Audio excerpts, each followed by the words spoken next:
We're going to begin with new pressure on Boeing amid reports about that Boeing 737 MAX 8 crash and whether the certification process for the plane was compromised. Sully Sullenberger also weighing in, and our senior transportation correspondent David Curley tracking all the latest. Good morning, David. Good morning, George. These investigations being launched this morning as we're awaiting the investigators in Ethiopia to determine the cause of that crash. Is it related to Indonesia? And Reuters out this morning with a report of someone who's familiar with the cockpit voice recorder from that first crash.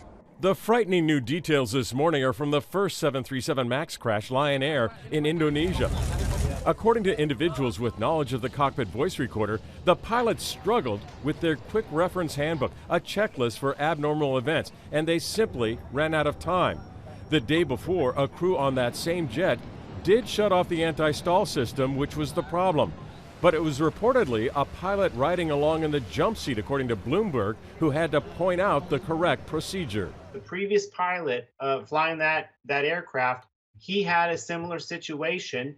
He took the appropriate action, turned off the electronic system, and controlled his tail manually and landed the aircraft, and then went to maintenance and said, hey, we've got a problem with one of the sensors. And they clearly did not replace it and repair it properly. With the second crash in Ethiopia and clear similarities to Lion Air, Secretary of Transportation Elaine Chao has now asked the department's Inspector General to conduct a formal audit of the certification process by the FAA of the 737 MAX. That news coming just hours after the European Union announced it will look into Boeing's software upgrade for that anti-stall system very deeply, very closely.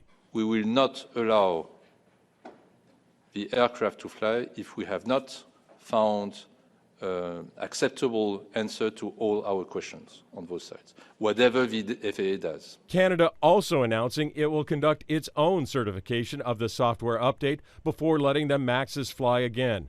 Boeing and the FAA have also been called out by the hero on the Hudson. Captain Sully Sullenberger, writing in MarketWatch, says the FAA has a cozy relationship with Boeing, which is hurting the credibility of the agency.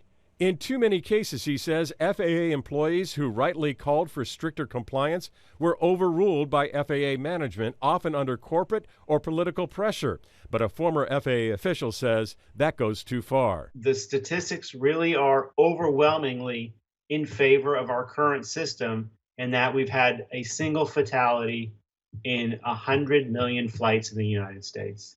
So, David, what do they expect this new investigation to focus on? George, it'll probably be a broad review of the certification process, which has been used for a couple of decades, but they may zero in on that anti-stall system because it asks the plane to do something very dramatic, and it's based on one point of data, which experts will say is not a good idea. They don't like that. Was there pressure to approve that?